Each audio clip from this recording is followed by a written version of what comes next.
Bienvenidos todos a esta charla informativa de la Maestría en Gobierno y Políticas Públicas, en la que les vamos a presentar justamente la propuesta de la oferta educativa que tenemos en este caso desde la Escuela de Gobierno y Políticas Públicas, que ya tiene de hecho varios años que se viene desarrollando, ¿no es cierto?, que se viene dictando, y que abre nuevamente, digamos, en este caso, su admisión en este periodo, ¿no? Vamos a empezar presentándoles justamente el contenido de la malla de la maestría, y luego justamente tenemos con nosotros a varios docentes de la maestría en gobierno, para tener con ellos una reflexión, una conversación justamente sobre la integridad y la innovación como competencias del servidor público, el funcionario público. Luego de ese conversatorio, seguiremos presentándoles, digamos, información mucho más específica, en este caso de la maestría, que cierra su inscripción virtual, o se cierra esta etapa de admisión, justamente cierra la inscripción virtual el 16 de febrero, ¿no? Entonces van a tener allí información específica y tendremos al final una ronda de preguntas vinculadas, digamos, en este caso ya al proceso de admisión, ¿sí? Entonces, nada, yo creo que ya vamos empezando entonces, sin más, ¿no es cierto?, con lo que les tenemos preparado, digamos, para enmarcar justamente el conversatorio que tenemos. Empezamos, José, ¿sí? José o Marco, no sé. Ustedes me dirán. Sería interesante saber, mientras Marco y José ¿no es cierto?, mientras Marco y José van preparando, ¿no es cierto?, la presentación. Si de pronto, no estoy segura si en este caso pueden dejar sus comentarios en el chat, creo que sí, ¿no es cierto? De pronto los invito a todos a colocar, por ejemplo, a ver, los invito a colocar su nombre, ¿sí? Colocan un slash, coloquen a ver de qué entidad pública vienen, en qué entidad trabajan, dónde están trabajando actualmente, ¿sí? Y si se conectan de pronto de repente de Lima o se están conectando desde otra parte del Perú. Eso sería bonito para conocer con quiénes estamos acá.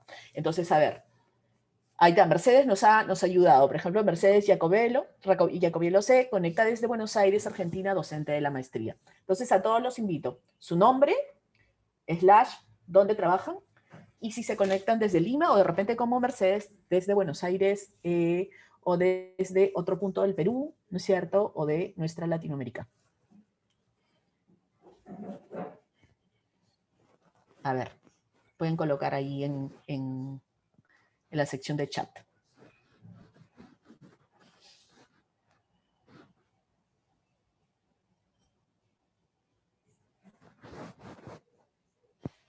De repente Daniel, Francisco, para romper el hielo, pueden colocar ahí sus datos también.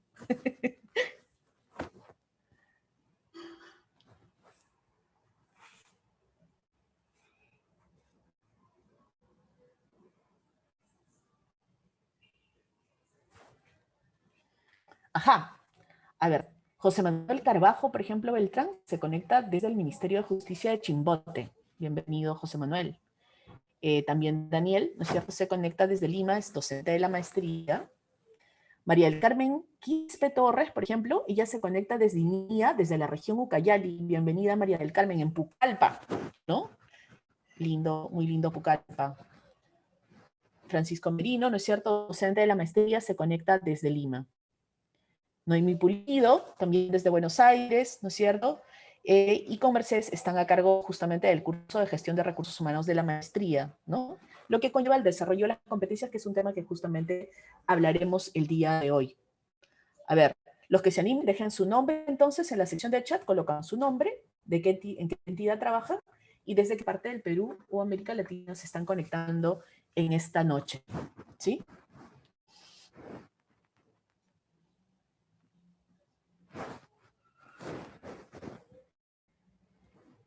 Jocelyn Cabrejos, por ejemplo, trabaja en PROM Perú y se está conectando desde Lima, Perú.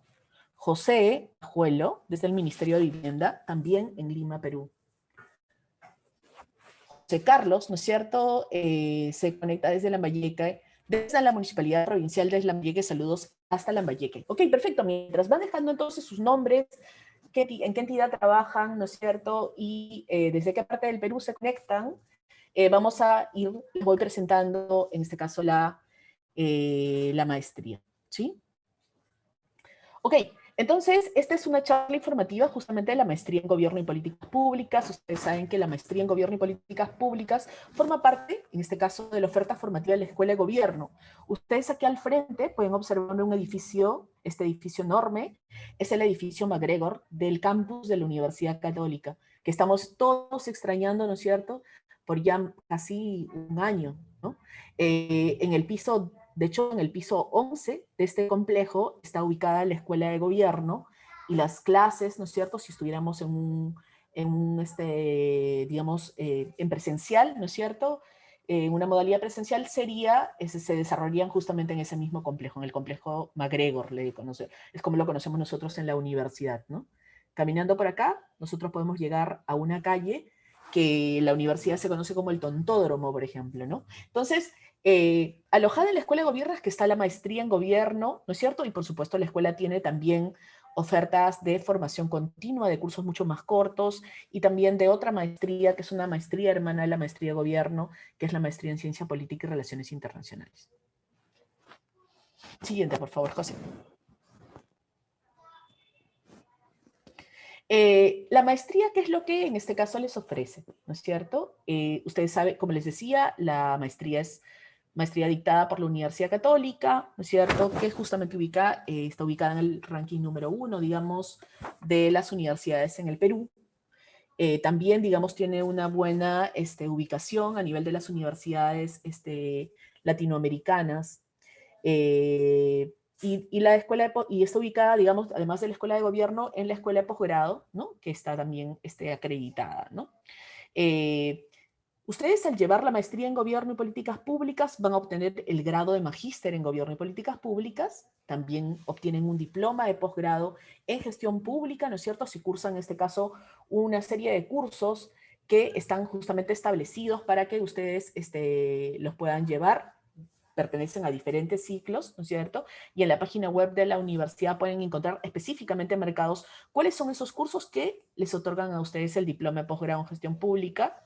Y adicionalmente, también pueden obtener la certificación de los cursos que ustedes lleven en el marco de la pasantía, ¿no es cierto?, que desarrollamos en el Instituto de Barcelona de Estudios Internacionales, con quien tenemos un convenio ya de larga data, ¿no? El IBEI es un consorcio universitario, así como, por ejemplo, en el Perú existe el consorcio de universidades, en España también existe el consorcio, este consorcio universitario, en este caso que es el IBEI, que justamente congrega muchas universidades, digamos, muy reconocidas, ¿no?, en el mundo de la gestión pública, como la Universidad Pompeu Fabra y la Universidad Autónoma de Barcelona, ¿no? Adicionalmente, como cuando cursen, digamos, la maestría en gobierno, ¿no es cierto?, ¿quiénes les van a dictar? Pues justamente van a poder conocer hoy día, ¿no es cierto?, a 4 docentes de la maestría en gobierno y políticas públicas. Y nosotros lo que tenemos en este caso, justamente en la plana docente, yo bromeando con un profesor le decía, voy a aludir a un verso, en este caso, de este poeta, el poeta de la música, el que le dicen a Arjona, ¿no es cierto?, que algunos lo bulean, pero a algunos les gusta mucho. Yo le decía, yo siento que mis profesores son esa amalgama perfecta entre experiencia y juventud, ¿no? Y en realidad creo que los profesores son una amalgama perfecta porque justamente están desde los que están ubicados en el Estado, ¿no es cierto?, y traen toda esa experiencia de aquel que está trabajando en el día a día en diferentes entidades públicas, pero también está el que está, digamos, en este caso, alojado más en el mundo de la academia, en la universidad, y es un profesor a tiempo completo. También, en este caso, tenemos docentes que les van a presentar la experiencia del país y los que vienen con una experiencia, trayendo la experiencia, digamos, en general, de los temas desde Latinoamérica. De hecho, en los 2 semestres que ya estamos llevando a distancia, hemos logrado, en este caso, incorporar dentro de la plana docentes y nos sentimos muy contentos con ello. Por ejemplo, van a estar con nosotros hoy día 2 docentes de la maestría que son Noemi Pulido y Mercedes Jacobielo. Eh, en la maestría se van a encontrar con alumnos de diferente tipo, ¿no? Vienen de diferentes áreas. Personas que trabajan en el gobierno nacional, pero en el gobierno nacional ya sean ministerios como en organismos públicos, ¿no es cierto? También hay alumnos que de repente no solamente son del Poder Ejecutivo, sino también del Poder Judicial o del Poder Legislativo, ¿no? Pero también lo rico de la experiencia de la maestría es que también van a poder encontrar a funcionarios de los gobiernos regionales y de los gobiernos locales. Y esta es, digamos, justamente la riqueza de poder estar en la maestría, porque creo que justamente lo importante, ¿no es cierto?, es no solamente mirar, en este caso, y tener un diagnóstico de lo que está pasando en el Estado desde una perspectiva de gobierno nacional, o de repente puramente desde una perspectiva de gobierno regional o local, sino tener una mirada, digamos, en este caso, completa, ¿no? También hay personas que están, digamos, viniendo a la maestría y que de pronto forman parte de organizaciones de la sociedad civil que lo que buscan es conocer justamente cómo funciona el Estado para poder hacer incidencia, en este caso, en políticas públicas. Y eso también es importante conocerlo porque justamente hoy en día, digamos, los problemas públicos se vuelven cada vez más complejos y la solución de los problemas públicos no se hacen solo desde el Estado, ¿no? Sino justamente es sector privado, organizaciones de la sociedad civil, sector público, ¿no? Modalidad a distancia es la que tenemos ahora porque justamente está marcada por las reglas dictadas desde el gobierno nacional. De hecho, ahorita estamos a punto de irnos de nuevo a una cuarentena y en tanto no podamos encontrarnos en el campus de manera segura, la modalidad que vamos a tener es la modalidad a distancia. Utilizamos la plataforma Paideia, que es una plataforma propia de la universidad, y adicionalmente tenemos también la Intranet PUC, que es el campus virtual, y utilizamos la plataforma Zoom para las clases virtuales, como es la que estamos utilizando ahora, ¿no? Eso es lo que, digamos, permite ofrecer la maestría, ¿no?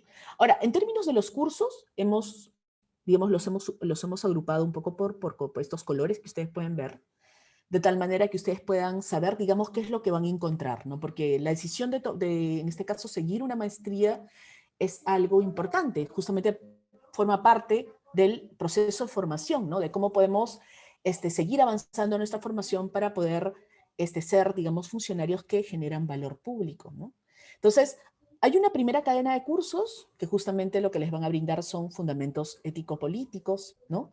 Estos se complementan con otros cursos más bien y asignaturas orientadas a un poco analizar todo el ciclo de la política pública, desde el diseño, ¿no es cierto?, hasta el monitoreo de políticas públicas, complementado con el curso Seminario Política Sectorial, que de hecho se suele dictar justamente en convenio con el IBEI, y ustedes analizan no solamente políticas públicas, digamos en este caso del Perú, sino de diferentes países, ¿no? Para tener justamente la lógica de estas políticas, digamos, aplicadas, digamos, específicas, ¿no? Sectoriales, de cada sector. Adicionalmente tenemos cursos también que están, digamos, más vinculados a fundamentos económicos y de regulación, ¿no? Introducción a la economía del sector público, finanzas, instrumentos regulatorios. Otros cursos que más bien están vinculados a la gestión de las organizaciones públicas, ¿no? Como el de gestión por resultados, por procesos, la planificación y articulación estratégica, gestión del servicio civil, el control gubernamental, muy vinculados además a los sistemas administrativos dentro del sector público peruano, ¿no? Los cursos marcados en celeste son aquellos que están vinculados justamente con el proyecto de innovación. En la maestría de gobierno, nosotros hemos optado porque los alumnos desarrollen un proyecto de innovación en política pública y es con ese proyecto con el que se gradúan. Y este proyecto no es que lo hacen en el último año de la carrera, que prácticamente están cerrando sus cursos y tienen que en ese momento pensar cómo es que tienen que hacer un trabajo de investigación, no, sino que lo empiezan a hacer desde el segundo ciclo, ¿no es cierto?, de su maestría. Nuestro propósito es que ustedes vayan avanzando de manera gradual su trabajo de investigación, de tal manera que no se encuentren, ¿no es cierto?, a última hora con tener que correr o que de pronto pasen a formar parte de esa larga lista, ¿no es cierto?, gruesa lista de personas que nunca obtiene su grado de maestría, ¿no? Al contrario, lo que nosotros queremos es que ustedes completen sus estudios y que puedan graduarse y obtener el grado, que para eso justamente están aquí, ¿no? Finalmente, Hay una cadena de cursos, ¿no es cierto?, que están vinculados más con competencias gerenciales como comunicación política y estratégica, argumentación, por ejemplo, política y gerencial, también gestión de conflictos, liderazgo, pensamiento estratégico. Y con eso, digamos, tenemos todos los cursos de la malla, ¿no? Entonces, el tema que vamos a abordar hoy justamente en el conversatorio tiene que ver con algunos de estos cursos, ¿no? Vamos a discutir sobre innovación e integridad como competencias transversales en el sector público peruano. Bueno, en realidad, en el sector público en general, ¿no? Para ello hemos invitado a 3 profesores que son docentes de la maestría, entonces van a poder, digamos, verlos en acción. Esta va a ser la dinámica que van a tener, digamos, en general, de reflexiones o de discusión que van a tener en las clases, ¿no? Entonces, quisiera presentarlos para que los puedan conocer, ¿no? Adicionalmente, se nos ha sumado hoy día también Noemí, a quien agradecemos por estar con nosotros presente también en este conversatorio. Entonces, está con nosotros. Chao, mami. Aquí, mijito, que se va despidiendo. Rodrigo. Chao. Cuídate. Profesora Giselle, discúlpenme que le interrumpa también, Sí. para acotar de que quienes desean realizar algunas consultas, ¿no?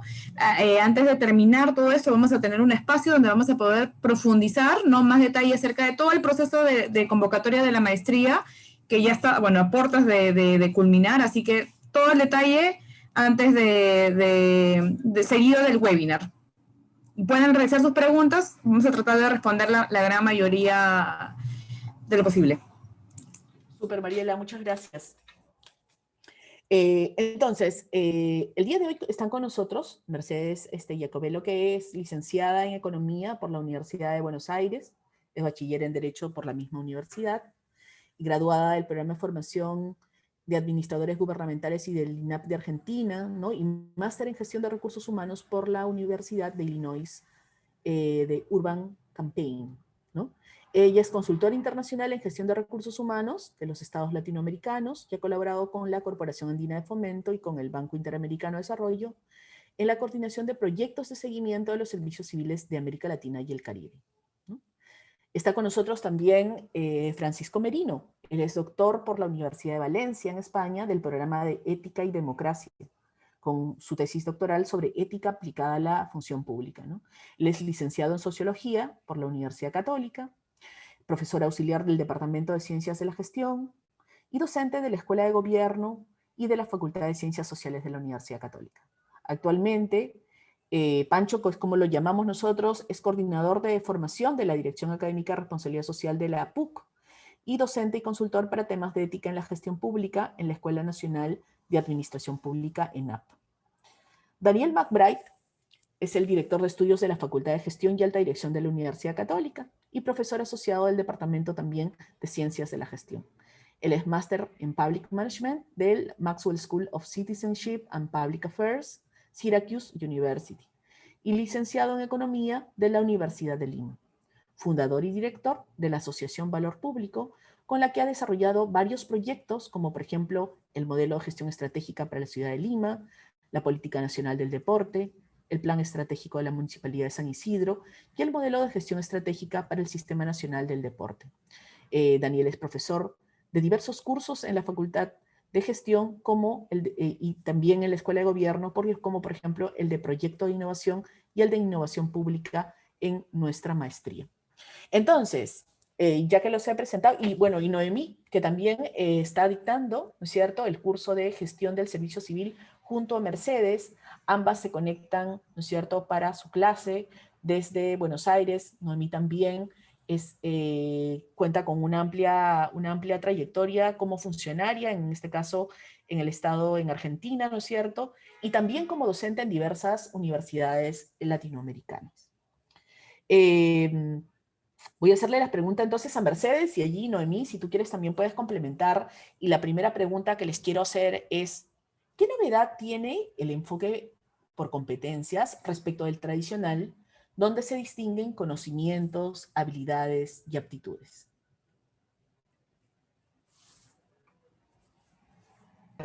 Ahí está. Hola a todos. Es bien interesante la pregunta y nos da la excusa perfecta para presentarles el modo en que entendemos las competencias con Noemí Pulido, mi colega que mencionó Giseli, que está aquí también en la sala. Nosotras trabajamos en la elaboración de un documento que fue promovido por el CLAD, que es la Guía Referencial de Competencias Laborales para el Sector Público, que fue aprobada en 2016. Es un documento de referencia para toda la región, que no es que lo escribimos nosotras dos en una inspiración en el aire, sino que fue un trabajo de 1 año y medio, que llegó casi a 2, de interacción con todas las áreas de referencia de la gestión de las personas en los gobiernos nacionales representados en el CLAD, que son todos los gobiernos de América Latina, Portugal, España y algunos países más invitados, con lo cual fue una discusión bien amplia, muy interesante, y a partir de ahí acuñamos a los fines de ese documento una definición de competencias que les voy a compartir y que justamente muestra lo que acaba de preguntar Giselle, cómo se relaciona esta idea, este enfoque, qué tiene de novedoso hablar de competencias si toda la vida cuando hicimos perfiles para reclutamiento, selección, para capacitación, siempre hablamos de capacidades, de conocimientos requeridos, de habilidades requeridas y preferentes, ¿no? Lo que uno ve siempre en los avisos cuando está buscando trabajo, o los perfiles cuando evalúan estas posibilidades de formación. ¿Cuál es el perfil? ¿Qué competencias voy a desarrollar para salir? Y pienso, ¿qué voy a aprender? ¿Qué voy a conocer? ¿Qué habilidades voy a tener? Siempre están estos conceptos dando vuelta. Y si me permiten, comparto un par de, no se asusten, que son solo un par de diapositivas. Y de paso ya las tienen vistas. Los que se anotan en la mayoría tienen 2 diapositivas menos para ver en nuestro curso.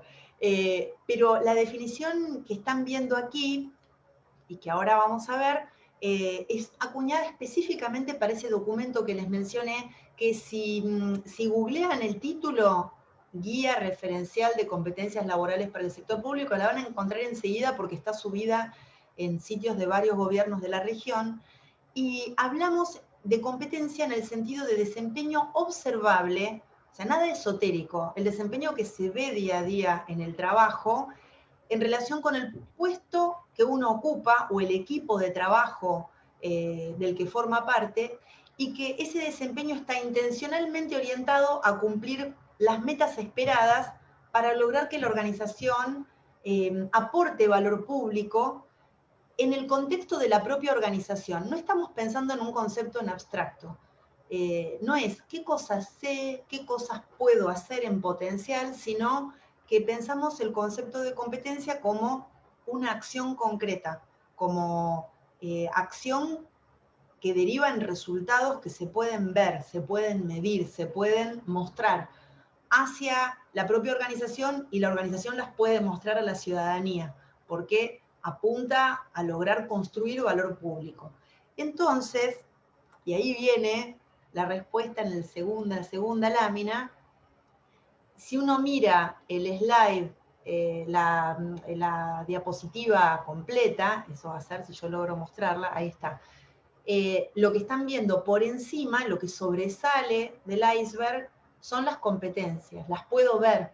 Yo puedo ver el desempeño de las personas que conforman mi equipo, pero por debajo está la parte más grande del iceberg, que es todo aquello que estamos acostumbrados en la visión tradicional a desmenuzar para tratar de definir qué necesito para cubrir un puesto, qué necesito saber, qué necesito saber hacer, cuáles son las capacidades relacionales que necesito, en qué medida tengo que saber convivir, y cuáles son los valores, las cuestiones de personalidad como más fuertes y más las raíces valorativas de mi accionar, que es el saber ser. Todos estos saberes, estos elementos subyacentes, antes en la administración de recursos humanos, en la gestión de las personas, en una mirada tradicional, el perfil se desmenuzaba en esto. Conocimientos, ¿qué credenciales tiene que tener una persona para ocupar este puesto? Entonces salían un montón de definiciones de titulaciones y cuestiones formales, credenciales, que lograran habilitar que esos conocimientos estaban. Después decíamos, ¿y qué tiene que saber hacer? Ay, tiene que saber conducirse en tal o cual cuestión, tiene que saber supervisar a las personas, tiene que saber comunicarse de determinada manera, y todo parecía como desarmado, de tal manera que para poder valorarlo necesitábamos prácticamente una evaluación psicológica. De hecho, no es que no se hagan evaluaciones psicotécnicas hoy para una incorporación al trabajo, pero la realidad es que en lo cotidiano son los propios directivos los que tienen que poder mirar la parte de arriba del iceberg, lo observable, para poder comunicarse con su equipo de trabajo y poder guiar su desempeño para lograr los objetivos de la organización. Entonces, lo que proponemos con esta mirada de las competencias no es olvidarnos de lo que está abajo. Por supuesto que tiene que haber saberes, tiene que haber conocimientos muy abstractos, tiene que haber habilidades concretas, pero todo eso tiene que estar articulado de tal manera que se exprese en acciones cotidianas en el trabajo, en desempeños laborales concretos que son perfectamente observables y que pueden ser gestionados por los directivos y los supervisores en las organizaciones públicas. Así es como se relacionan estos conceptos que Giselle mencionaba en esta pregunta y que nosotros conocemos de escucharlos en gestión de las personas habitualmente, con este concepto más nuevo, este enfoque basado en competencias. Ahí lo dejaría como primera respuesta, si te parece, Giselle, y voy a intentar dejar de compartir, ahí va, para que nos veamos nuevamente entre todos y poder avanzar con esta primera ronda de indagación de parte de Giselle. Perfecto, Mercedes. Noemí, no sé si quisieras añadir algo a esto que ha comentado Mercedes. Sí, dale, tengo dale. muchas ganas de agregar una cosa bien tipo tip cuando haces una receta. Lo que acaba de plantear Mercedes no es una diferencia sutil. ¿En qué consiste la innovación concretamente? Este marco teórico está basado en las experiencias concretas. Los sistemas educativos nos han escolarizado compartimentando las áreas de desarrollo de personalidad y de intelecto. Y las administraciones públicas se habían apropiado de esa categorización, generando hipótesis de lo que las personas son capaces de hacer según la titulación que tienen, las pruebas que les hemos tomado sobre si esa titulación se corresponde con habilidades. Mientras que la competencia no es una hipótesis de lo que las personas son capaces de hacer, sino que es la evidencia y el indicador de lo que los funcionarios, agentes públicos hacen. ¿Qué es lo novedoso? Que es así como nos ve el ciudadano. Las personas no vuelven a su casa luego de hacer un trámite diciendo hoy me atendió un doctor en integridad pública o un abogado con 10 en su maestría de Derecho Administrativo. Las personas van a su domicilio y cuentan qué espera tuvieron, cuántas veces las hicieron ir, cuán competente, cuán capaz es el agente público con el que se enfrentó. Porque la verdad, Giselle y Mercedes y todos nuestros invitados en esta reunión, la verdad es que las personas no esperan que les mostremos los títulos, esperan que les resolvamos los problemas. Y miren, cuando trabajamos con Mercedes en evaluaciones de desempeño, los directores públicos suelen decir, ¿y cómo se mide eso? Y nosotras respondemos como lo hacen los ciudadanos, cuando dicen, el trámite demoró 2 meses, me hicieron ir 3 veces, el que me atendió no sabía qué responderme, o al contrario, qué suerte, me citaron y en 15 minutos salí con mi carnet o con mi solución resuelta. Es todo lo que quería agregar. En esto consiste la innovación. Es la empatía de vernos como nos ve la ciudadanía. Buenísimo, Noé. Buenísimo, Noé. Muchas gracias. Y bueno, nada, justamente está buenísimo esta introducción que hacen ambas, ¿no es cierto? Y creo que viene súper bien justamente para la siguiente pregunta, que la pregunta es justamente para Pancho, ¿no? Y Pancho, la pregunta que te quiero hacer es, hoy en día, ¿no? En el mundo de la gestión pública y gobierno se habla de integridad, ¿no? En tanto conductas y prácticas coherentes con principios éticos, democráticos y de buena gobernanza que buscan favorecer el interés público, ¿no? ¿Es realmente posible, Pancho, formar en integridad y desarrollarse como competencia?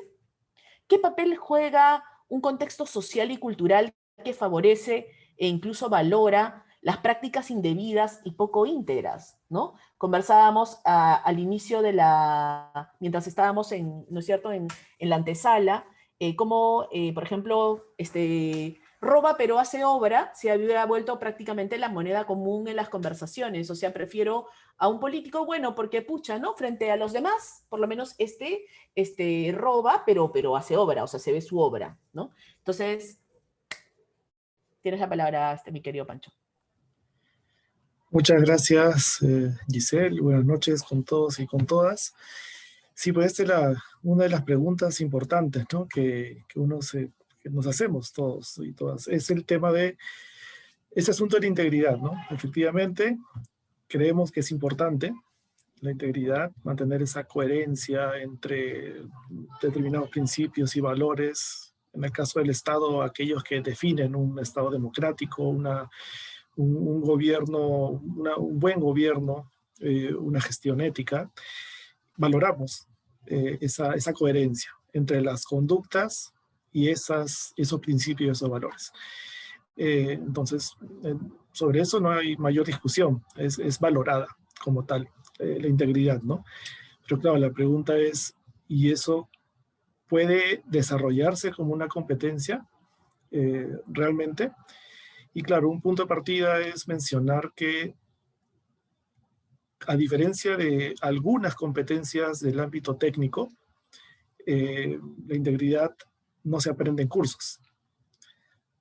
Hay cursos que nos pueden ayudar a reflexionar sobre la integridad, pero la integridad, y acogiendo esta, digamos, manera de entender las competencias, ¿no?, como acciones que se pueden observar, no va a depender de lo que uno pueda revisar, leer, saber, practicar, incluso en términos de utilizar alguna herramienta. Tiene que ver con procesos de mucha más larga data, donde han intervenido muchos más actores y muchos años antes del momento en que uno es servidor o servidora público o está en el mundo de la política.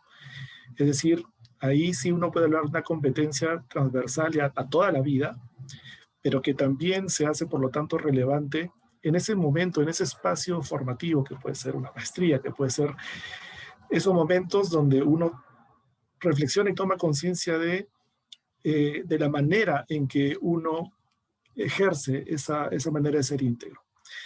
Entonces, valoramos la integridad y sí, uno puede plantear que es posible formar en integridad. Y quiero, más bien, si me permiten, quiero compartir un par de diapositivas que tienen que ver con esto, que quiero desarrollar un poco más. Claro.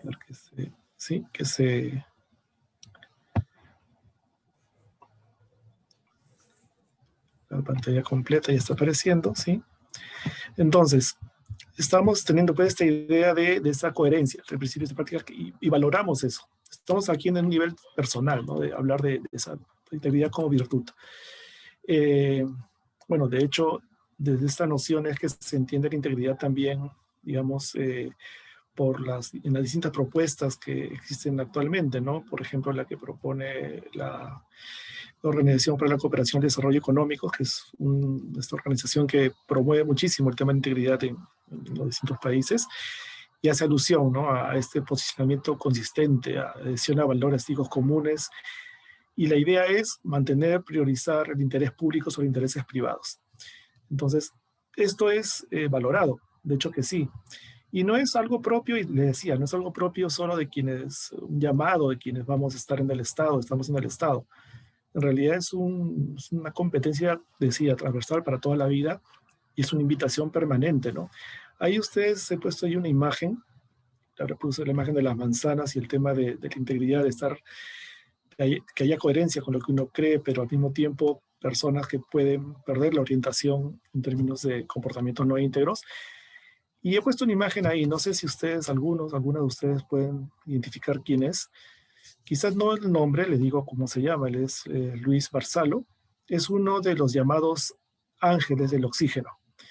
Es un grupo de personas en varias regiones del Perú, y seguramente ha ocurrido así en otros lugares, que decidieron, digamos, se dedicaban a la venta de oxígeno, pero es una de las personas que decidió no aumentar los precios del oxígeno y de los balones de oxígeno y seguir vendiéndolos como siempre, no especular con su precio. Y ha sido pues un comportamiento muy valorado, por eso es que socialmente se le ha llamado, ¿no?, el ángel del oxígeno, ¿no? Una persona que priorizó el bienestar social sobre su propio interés económico.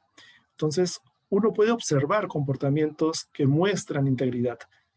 Esta persona está en el mundo privado y probablemente de una empresa pequeña, ¿no? Pero es el mismo tipo de comportamientos que cuando nos trasladamos al mundo del Estado y de la gestión pública, también tenemos expectativas respecto a ese tipo de comportamientos, ¿no?, que prioricen el interés público sobre los intereses privados.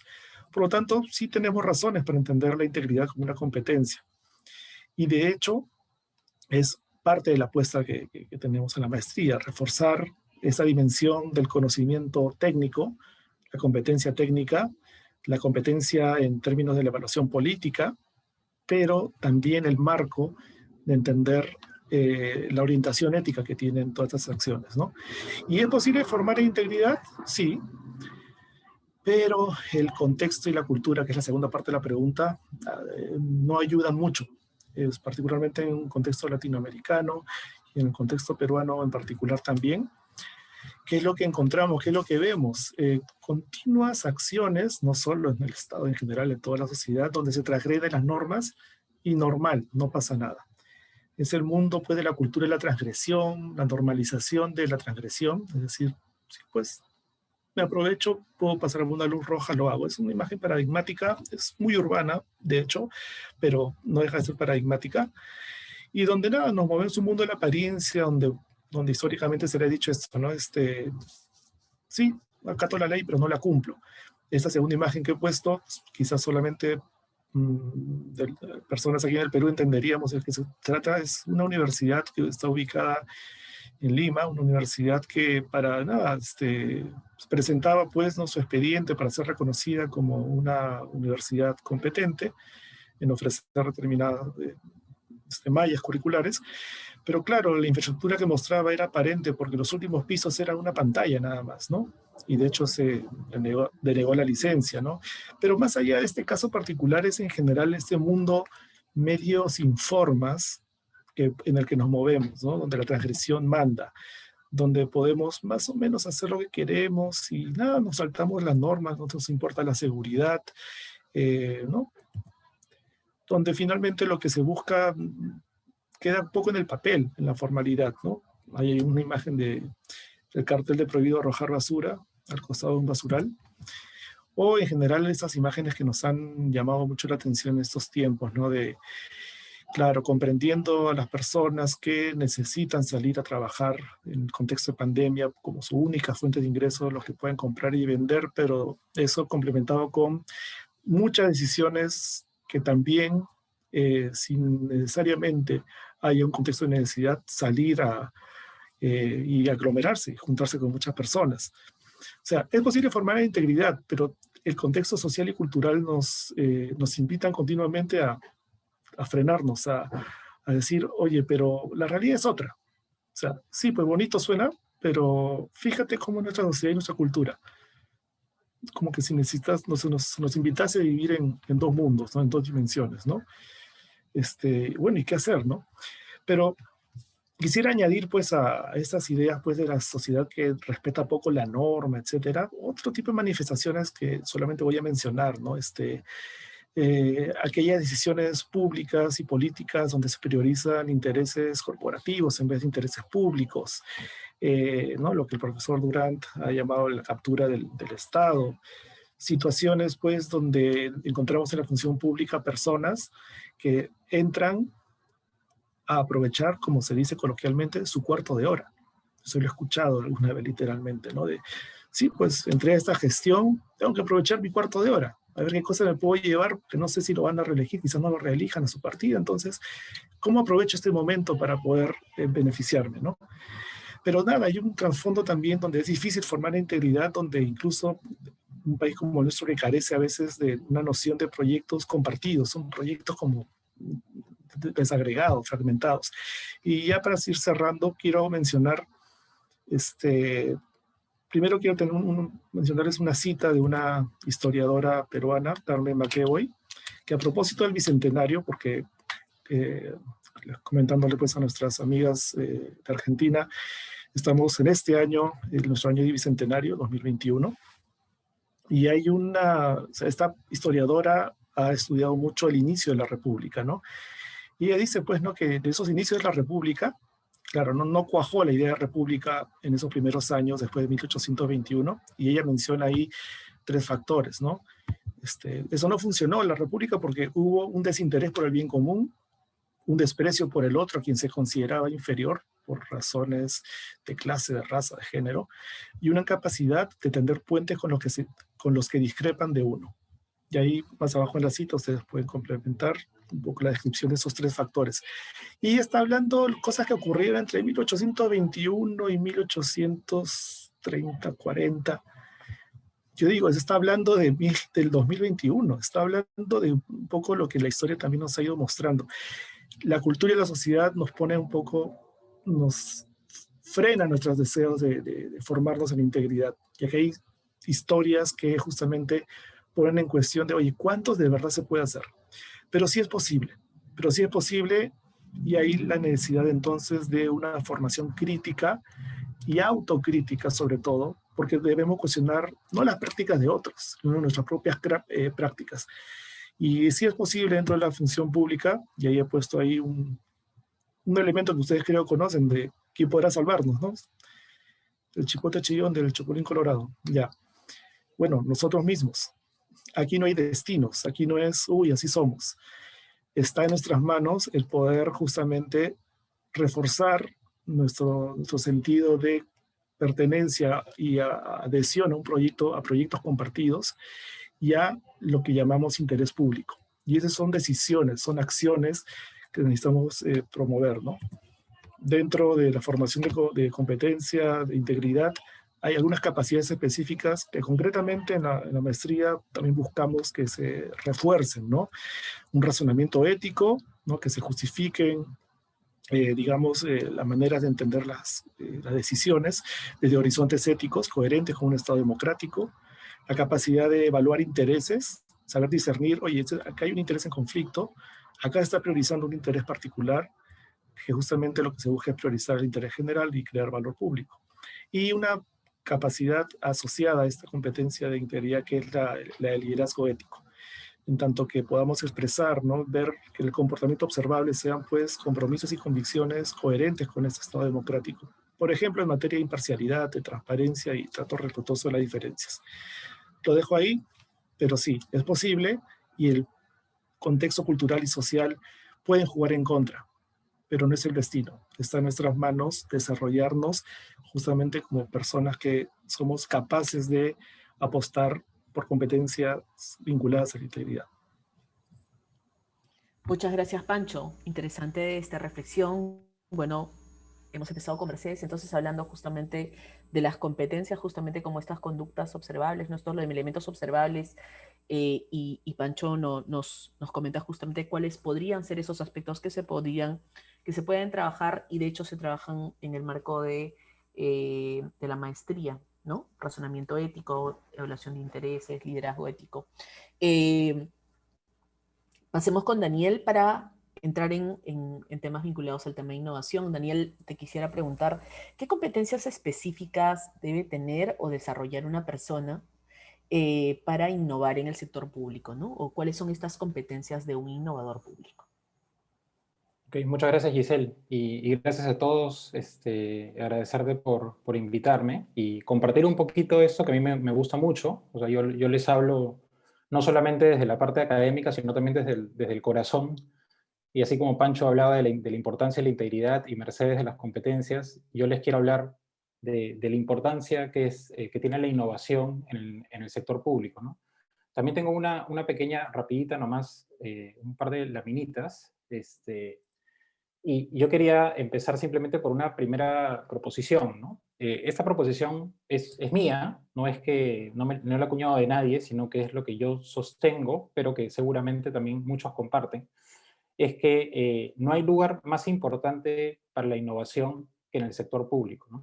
Cuando digo esto me refiero a que innovamos mucho en muchos sectores, en muchas empresas, y hacemos, por ejemplo, autos que van solos, ¿no?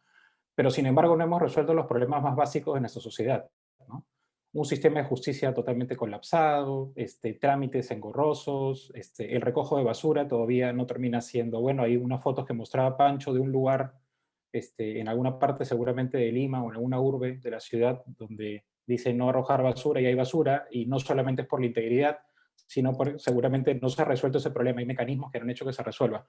Y entonces tenemos millones y millones de problemas públicos. Y entonces donde más necesitamos innovación justamente es en ese sector. Y eso no quiere decir que la innovación tenga que venir necesariamente sola y exclusivamente de los funcionarios públicos, sino que también pueden venir de los privados, trabajar en conjuntos para resolver esos problemas públicos. Ahora, rápidamente, y eso solamente para definirlo, ¿no? Hay muchas definiciones de innovación pública.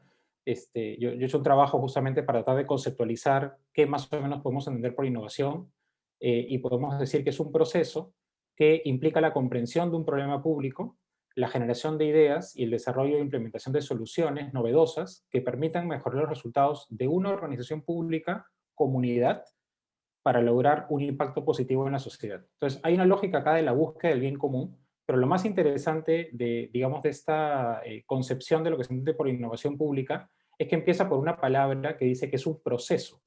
Es un proceso que implica que empieza por comprender el problema público y después buscar soluciones.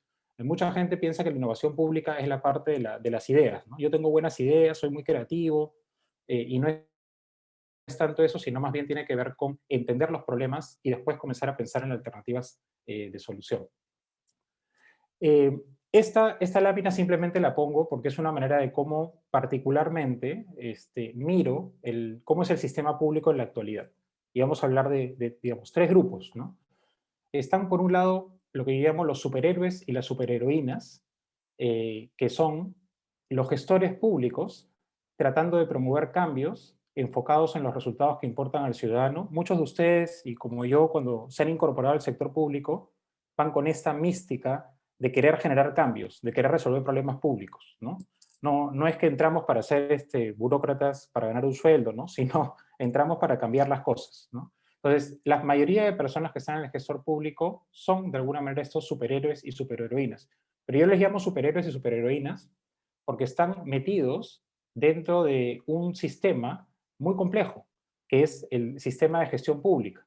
Y cuando digo un sistema complejo, me refiero a que tiene múltiples intereses, ¿no? Autoridad política de turno que de repente quiere resultados a corto plazo, mucho tema de control de la normatividad, y por otro lado hay medios de comunicación que están metidos ahí. Entonces el corto plazo prima y finalmente los resultados que le importan al ciudadano terminan estando un poco desfasados. Entonces es un sistema complejo que aún incentiva la burocracia, la ineficiencia y la corrupción sobre la innovación y la generación de valor.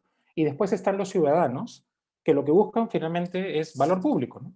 Los ciudadanos, como todos nosotros, esperamos mejor seguridad, salud, justicia, una mejor educación, mejor infraestructura de todo tipo, básica, agua, internet, gobernabilidad, de lo cual claramente en el Perú carecemos en los últimos tiempos, predictibilidad, por ejemplo, eso esperamos de los anuncios que ahora vienen por la pandemia, ¿no? Esperamos mucha predictibilidad para saber qué hacer, eso también esperamos como valor público, ¿no? Y obviamente esperamos cero corrupción, y eso obviamente no ha sido el resultado que hemos tenido. Entonces, estas personas y ustedes y todos los que hemos formado parte del aparato público, buscamos generar cambios, buscamos llegar a generar valor público, pero nos enfrentamos a esta dinámica de la gestión pública que también hay que cambiar. Entonces, pero eso es así, en este momento es así, hay que cambiarlo, hay que mejorar el aparato estatal, pero se pueden hacer muchas cosas por resolver problemas públicos, por innovar, por cambiar cosas, a pesar de esas circunstancias. Y para poder lograr eso, y ahí voy justamente a la pregunta que hacía Giselle, yo quisiera darles algunas características de lo que se considera es el ADN del innovador público, ¿no? La primera característica, o una forma, una competencia, que es la pasión por los problemas públicos, ¿no? Un genuino interés por el bien común. Son personas que van y quieren cambiar las cosas, quieren resolver problemas públicos para poder darle un bienestar a la población. Segundo, uno no puede ser innovador si es que realmente no comprende el funcionamiento de las dinámicas del sector público y de las dinámicas particulares de su sector u organización pública en particular. Tiene que entender cómo funciona el Estado, porque si no va a querer ir a cambiar cosas y después se va a dar cuenta que se va a entrampar con muchos problemas normativos o incluso políticos, ¿no? Entonces tiene que entender el funcionamiento del sector público y las dinámicas particulares del sector. También tiene esta capacidad para identificar problemas relevantes y no se enfoca tanto en la parte del problema, ¿no? O sea, trata de entenderlo, pero identifica problemas relevantes y rápidamente los convierte en desafíos. O sea, es bonito cómo el innovador rápidamente pasa de los problemas y los convierte en retos o desafíos. Dice, acá podría hacer algo. Tiene que haber alguna alternativa de solución para esto. Y comienza a enfocarse en los problemas desde ese punto de vista.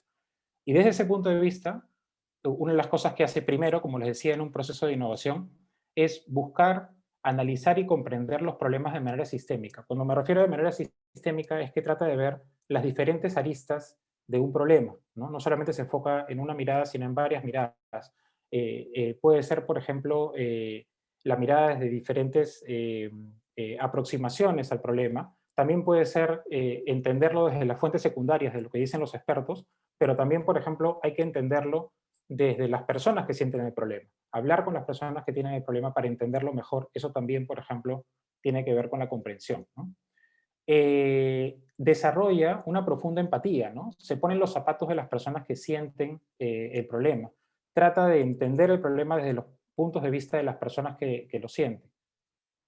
Tiene también esta capacidad para ser creativo, ¿no? Y experimentar. Diseña alternativas de solución diferentes y los trata de poner a prueba a través de prototipos y experimentos buscando co-crear con los usuarios, ¿no?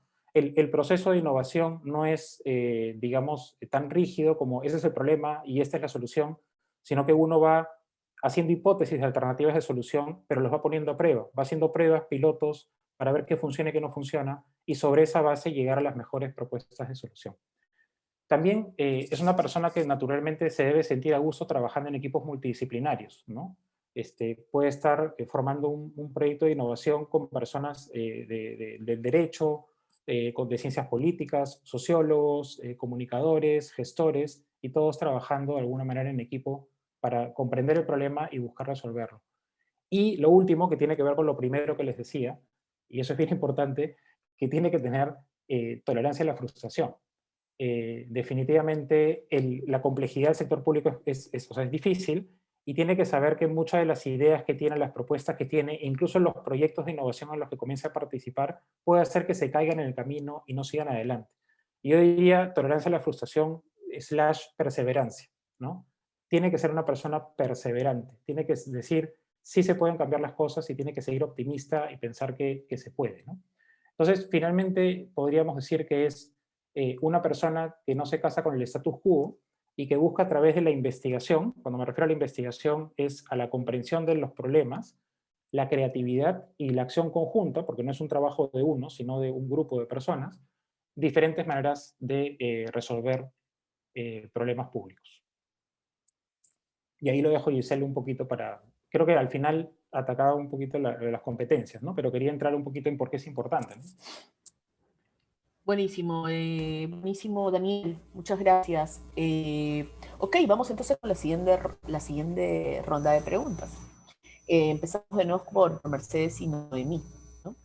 De hecho, ya se han referido justamente a este marco que ustedes habían planteado, digamos, como contexto de la discusión, tanto Pancho, ¿no es cierto?, desde la integridad, y Daniel en lo que respecta a la innovación, ¿no? O sea, la siguiente pregunta es, ¿por qué es importante el enfoque de competencias en la formación de servidores públicos? Mercedes y Noemí, ¿por qué? Me desmuteo primero. Es muy importante, porque justamente como estamos pensando en en el rol de los gestores públicos, muy activos en el sentido de gestionar las competencias propias y de sus colaboradores para lograr poner en acción estos principios, que si no parecen como huecos, como muy bien dijeron Pancho y Daniel, si uno, las palabras estas, ¿no? Integridad, innovación, pueden ser una cáscara donde adentro no haya nada. Ellos hicieron un muy buen trabajo de explicar qué es lo que se entiende en el contexto de la gestión pública por esos dos términos, que si no, dan para la guitarra, como decimos, ¿no? Para hablar en el vacío.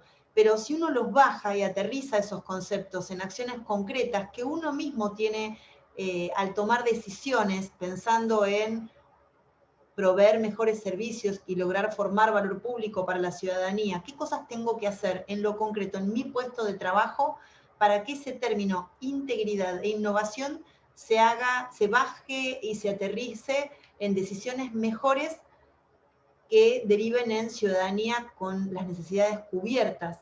Entonces, si uno empieza a pensar en ese sentido, es fundamental lograr pensar en términos de competencias propias y de los colaboradores, es central para la gestión de las personas, en cualquier organización hoy en día, y en el sector público ni hablar.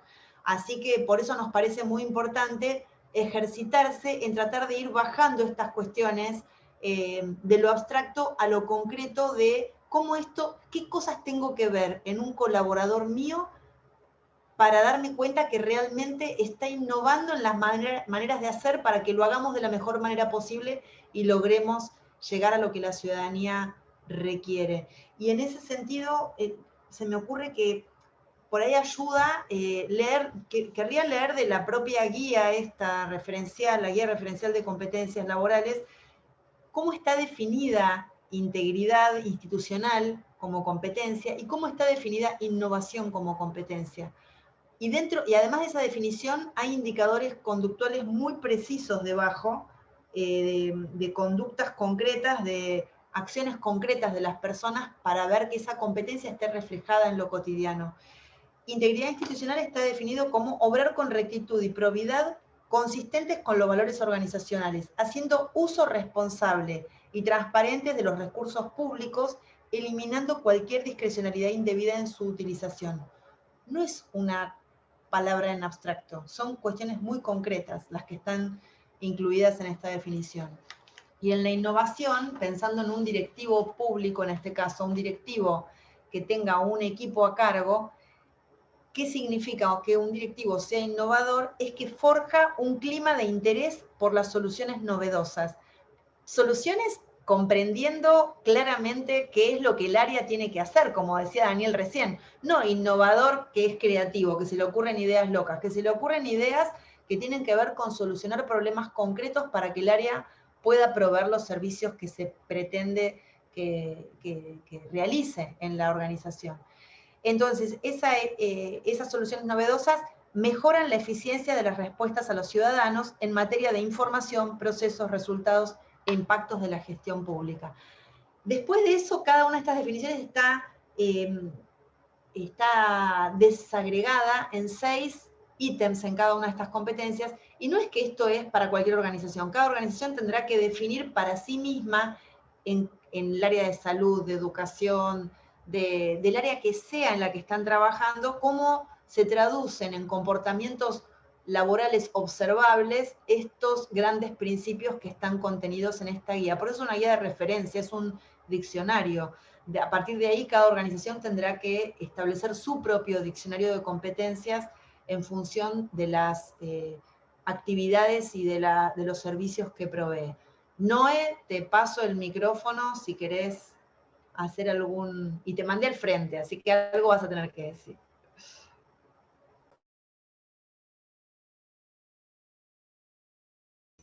Creo que tienes que desmutear tu micrófono, Noni.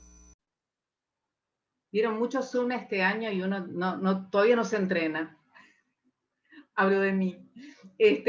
Simplemente invitar a todos los que estamos en esta fantástica reunión a que pongan en Google Guía Referencial Iberoamericana de Competencias, que son laborales del sector público. ¿Por qué? Porque van a encontrar que innovación e integridad no solo están en competencias específicas, desagregadas por comportamientos observables que son indicadores, sino que atraviesan ambas. Además, no crean que la conozco de memoria, estuve espiando mientras escuchaba a Pancho y escuchaba a Daniel.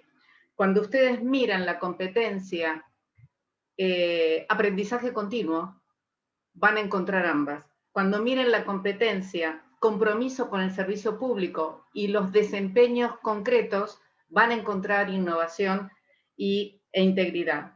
Lo mismo en gestión de calidad del servicio, en desarrollo de personas, en participación ciudadana, en gestión digital, en manejo de recursos y en planificación presupuestaria. Son las que encontré así a vuelo de pájaro, no es que tenemos memorizado el diccionario, es que es bien interesante apartarnos de la idea y ahora vamos a evaluar integridad, y ahora vamos a evaluar innovación. A ver, cualquier directivo que mira un equipo de colaboradores, en cada ítem donde busca su desarrollo, porque hay áreas de vacancia o pendientes, o cuando quiere premiar su desarrollo, está mirando ambas cosas en cualquiera de las dimensiones que leí, y debe haber otras que no las encontré porque no logré espiar a fondo. Pero me parece, le digo a Francisco específicamente, que el trabajo de formar a lo que se han dedicado brillantes personalidades sobre intentar que los agentes públicos entiendan la importancia de la integridad para el desarrollo de nuestras naciones, donde hay corrupción y pobreza. Mirá qué argumento. Del otro lado hay una ciudadanía que no está demandando suficientemente integridad e innovación. Y en ese sentido, las administraciones públicas tenemos la tarea pendiente del otro diccionario, que es formar competencias ciudadanas para la exigencia a los agentes públicos, no de favores, sino de adhesión a las normas vigentes y a los objetivos y resultados que se esperan de sus organismos. Hace muchos años que tenemos pendiente mirar, ¿no? Con los zapatos del ciudadano, decía Francisco, con los zapatos del ciudadano, cómo nos miran. Y a lo mejor le hacemos la vida fácil en la lógica del favor, pero nos tienen que hacer la vida un poco más difícil en la lógica de la adhesión al Estado de Derecho. Se juega el desarrollo de América Latina en estos conceptos que parecen más abstractos, más concretos, pero no son intramuros de la administración pública. Hablan del potencial de nuestros territorios ricos en potencialidad y pobres en realidad. Y no me digan que hable porque después me tienen que decir... No, buenísimo. Y queda claro que son transversales, por como estaba en el título, son transversales porque son transversales a todas las demás. Así que vale. No, y totalmente, y creo que esto que señalaba Noemí es buenísimo, ¿no? O sea, es claro que no solamente es que un curso es el único que va a lograr eso, ¿no? O sea, hay una serie de cursos que van sumando y que van aportando, digamos, en este caso, a ambos, ¿no? Quisiera preguntarle a Pancho, pensando en quienes se encuentran en la gestión pública, ahorita están sumándose con nosotros desde Lima, pero de diferentes partes del país también, ¿no? Pensando en quienes se encuentran en la gestión pública y en el gobierno, ¿es suficiente tener buena voluntad y compromiso por la integridad, Pancho? ¿Qué rol juega la propia organización para favorecer la integridad de quienes la conforman? Y gracias. Hay una tentación permanente, ¿no? En creer que el centro de nuestra atención es en el desarrollo personal, en el fortalecimiento de las capacidades, del desarrollo de las competencias, centrados en la persona, que es cierto, o sea, porque necesitamos ver conductas observables. Tienen que ser observables las conductas, y las conductas no son solo colectivas, son individualizadas. Queremos que esa jefa y ese jefe hagan esto y hagan esto otro. Que tengan reuniones a puertas abiertas. Queremos que puedan publicarse en esta entidad cuál es el avance lo presupuestal, qué metas se han logrado, qué cosa es lo que falta, o sea, todos los aspectos vinculados a transparencia, por ejemplo, ¿no? Queremos que ese servidor, esa servidora, ese gobernante mire de igual a igual a ese ciudadano, a esa ciudadana que habla quechua, que habla aymara, que habla wajún. Queremos que, no importando cómo está vestido, cómo está vestida, no importando de qué religión sea, o si no tiene religión, o si es una persona heterosexual u homosexual, si es una persona trans, que pueda haber un trato igualitario y sea servido como cualquier otro ciudadano o ciudadana. Entonces, eso es lo que queremos ver. Y es verdad que tenemos que centrarnos en las personas. Sin embargo, es insuficiente. Ese es el planteamiento, ¿no? O sea, es necesario, pero insuficiente, el buscar desarrollar estas competencias pensando solo en las personas. ¿Por qué? Porque ahí puede darse el escenario, voy a utilizar esa metáfora, el escenario David versus Goliat. Según este relato, David es un humano, un filisteo, derrota a un gigante, que es Goliat, ¿no? Un acto de astucia, más maña que fuerza, derrota a un gigante. Utilizando esta metáfora también del superhéroe, superheroína versus el elefante que hablaba Daniel, similar, ¿no? Es el servidor, la servidora que estando en el Estado se enfrenta a un contexto, a un monstruo, una institución que tiene determinadas costumbres, modos de proceder y hábitos que no necesariamente promuevan integridad. Pero la persona sí tiene esa buena voluntad. David versus Goliat. Según el relato que he hecho alusión, el de David versus Goliat, David gana. Pero sabemos que en la práctica no pasa eso. Pasa lo contrario. Goliat pisa a David. Lo pisa y nada, mismo la canción de León Gieco, ¿no? Es un monstruo grande y pisa fuerte.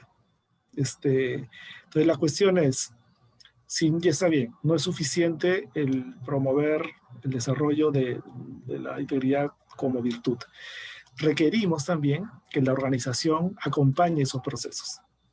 Y acompañe esos procesos significa que pueda promover mecanismos, diseñar herramientas al alcance, a la mano del funcionario o de la funcionaria, que le facilite el comportamiento íntegro, que pueda ser observado, por lo tanto, después. Sobre eso quiero compartir un par de ideas en 2 diapositivas que justamente recogen esta idea. Estoy compartiendo en este momento, está cargando probablemente. Y, claro, apelar a la buena voluntad, necesario pero insuficiente. Desarrollar en las personas, necesario pero insuficiente.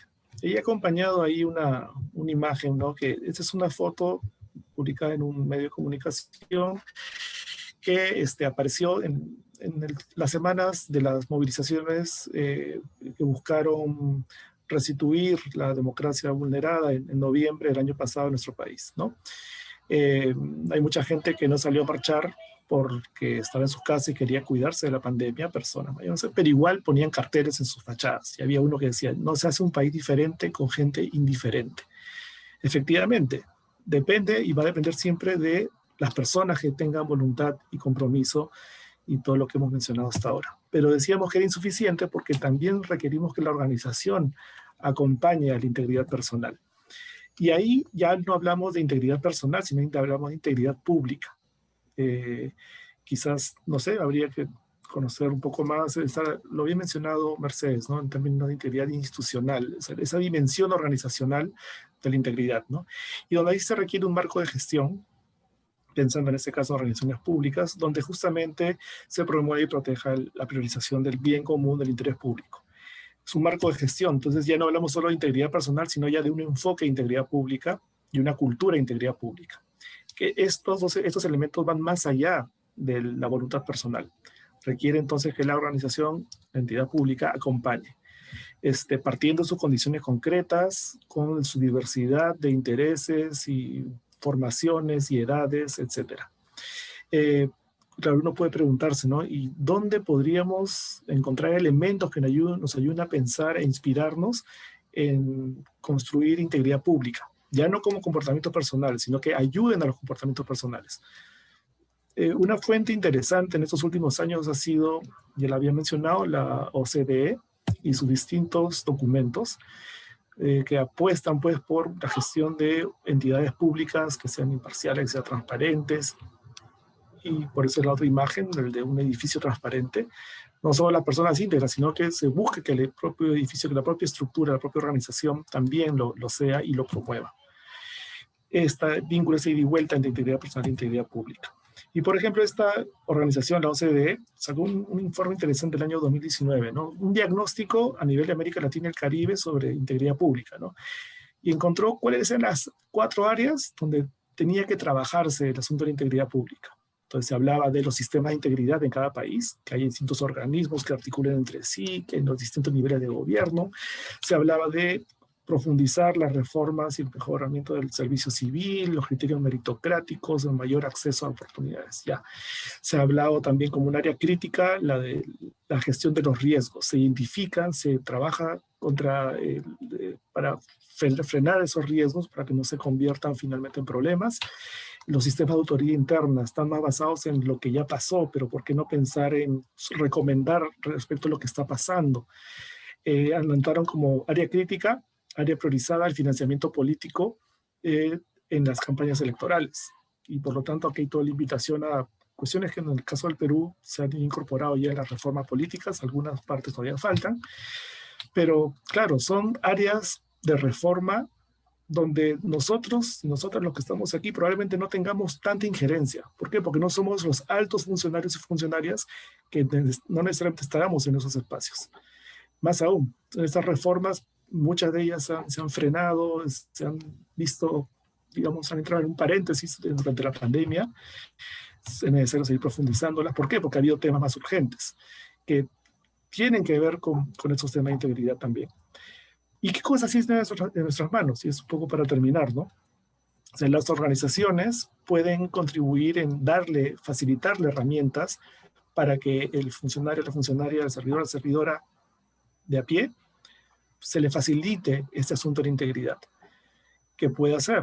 La organización puede promover mecanismos concretos, eso sí se puede hacer, está al alcance de todos y de todas. Los mecanismos de gobierno abierto, los instrumentos de gobierno abierto, varios de ellos vinculados a cómo los ciudadanos y ciudadanas pueden acceder a información pública. O, por ejemplo, ese instrumento de lo que es la declaración de intereses, ¿no? Cuando no solamente la declaración respecto a qué bienes tiene una persona cuando entra al Estado para luego comparar con cuántos bienes y cuántos recursos tiene al salir, sino más bien los vínculos que tiene con empresas o que ha tenido con corporaciones o con asociaciones diversas. ¿Qué otras herramientas? Las herramientas vinculadas a la rendición de cuentas.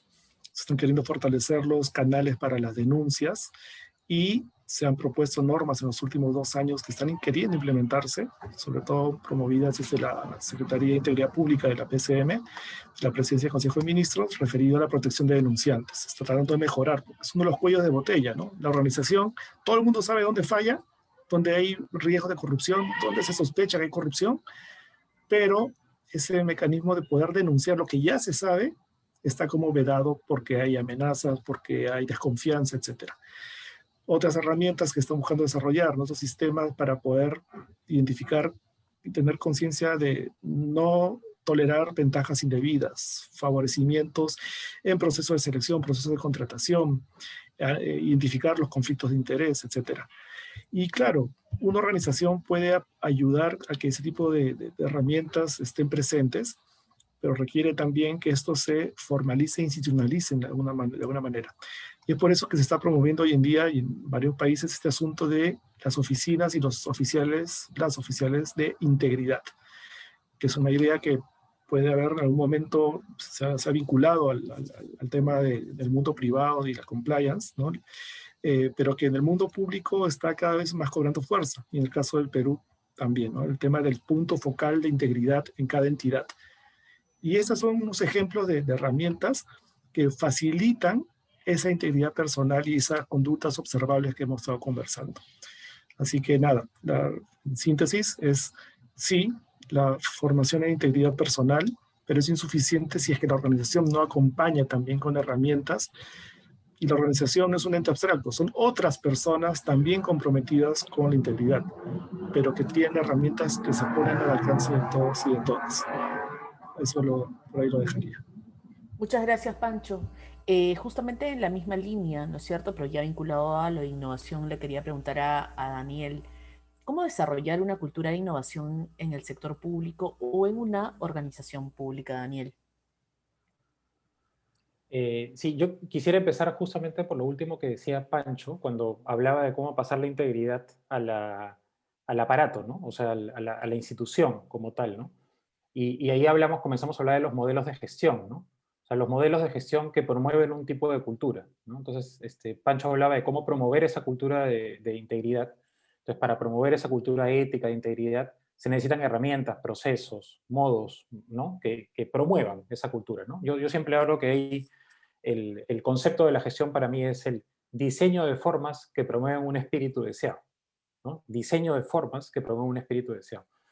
Entonces, si el espíritu deseado es una cultura de integridad, pues yo tengo que diseñar un conjunto de formas, de procesos, de herramientas, de incentivos, de planes que promuevan esa cultura. Lo mismo sucede con la innovación, ¿no? O sea, depende de qué cosa le quiero hacer. Lo que hacemos mal a veces, digo desde el punto de vista de gestión, es que lo hacemos de manera separada.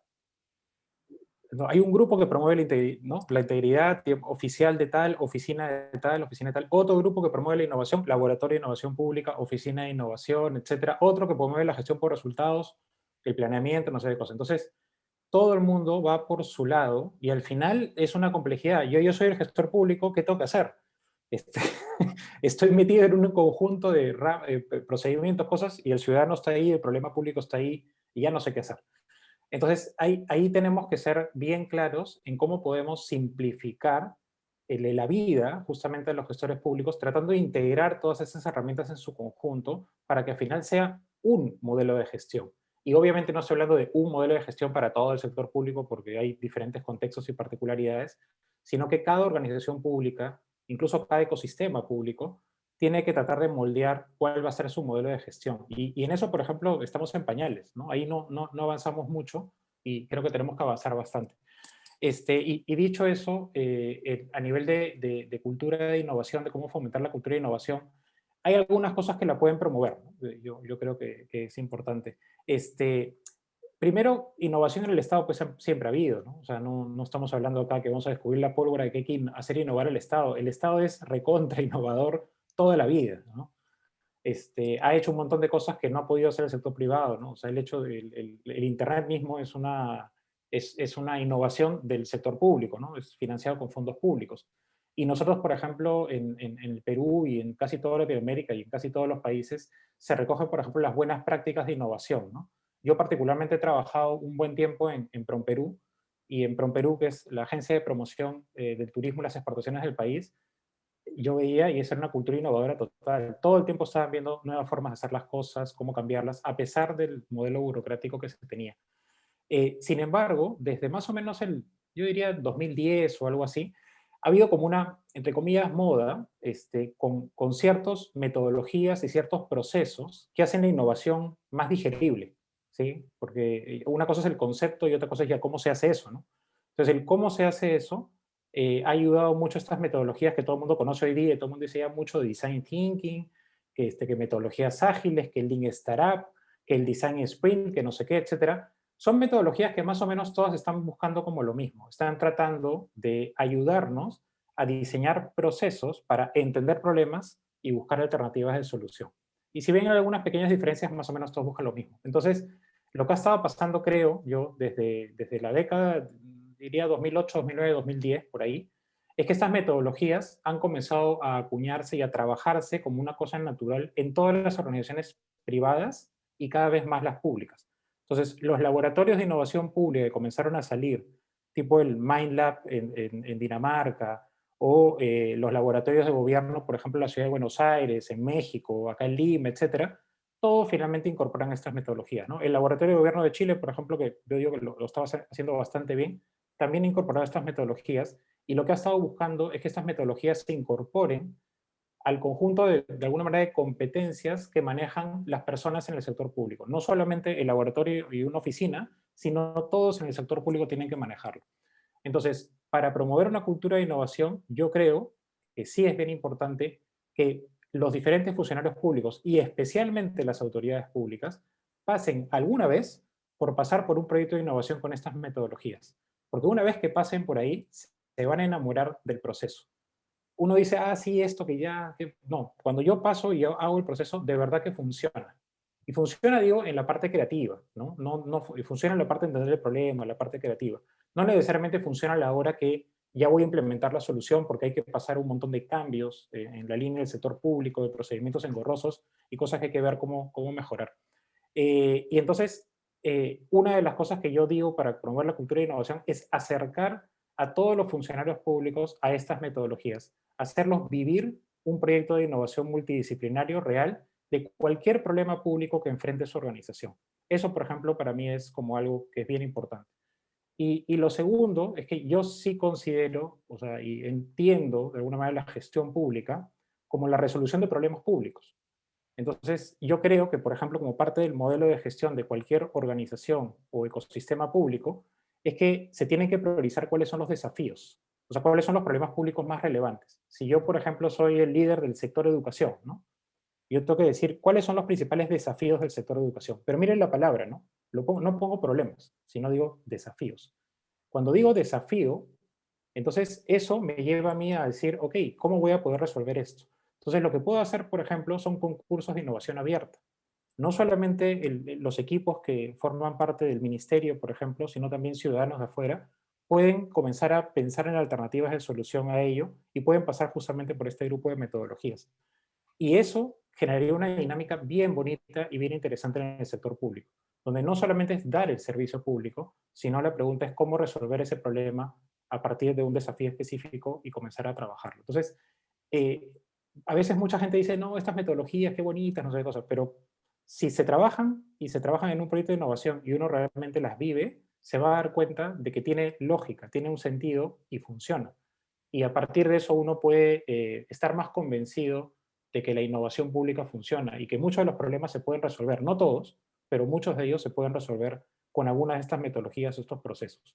Y eso yo creo que va a inundar de alguna manera una cultura y un cambio en el sector público en su conjunto. Muchas gracias, Daniel. Bueno, para ir cerrando esta etapa, que es la etapa del conversatorio en esta noche, luego seguimos con los detalles del proceso de admisión. Ya para unas palabras finales de reflexión, y en el caso de Noemí y Mercedes, quería también leerles estas dos preguntas para ver si las podían incorporar en estas palabras finales. Raúl me decía de qué manera se podría compatibilizar las productividades de trabajo y capital en el tiempo en la gestión pública. Y Yasmín, cómo balancear meritocracia con las competencias, principalmente actitud o voluntad de querer hacer y mejorar. A ver. La última parte de la pregunta, ¿cómo compatibilizar decía, la meritocracia con...? La primera dice, ¿de qué manera se podría compatibilizar las productividades de trabajo y capital en el tiempo en la gestión pública? Y la segunda dice, ¿cómo balancear meritocracia con las competencias, principalmente actitud o voluntad de querer hacer y mejorar? Ah, ok, ahora sí. Sí. La primera pregunta, el tema de la productividad en términos de lograr resultados que han sido previamente establecidos, es esencial al concepto de competencia. No es que está disociado pensar en gestionar por competencias y gestionar en términos de resultados. Entonces, no son cuestiones que sean opuestas, sino que son complementarias.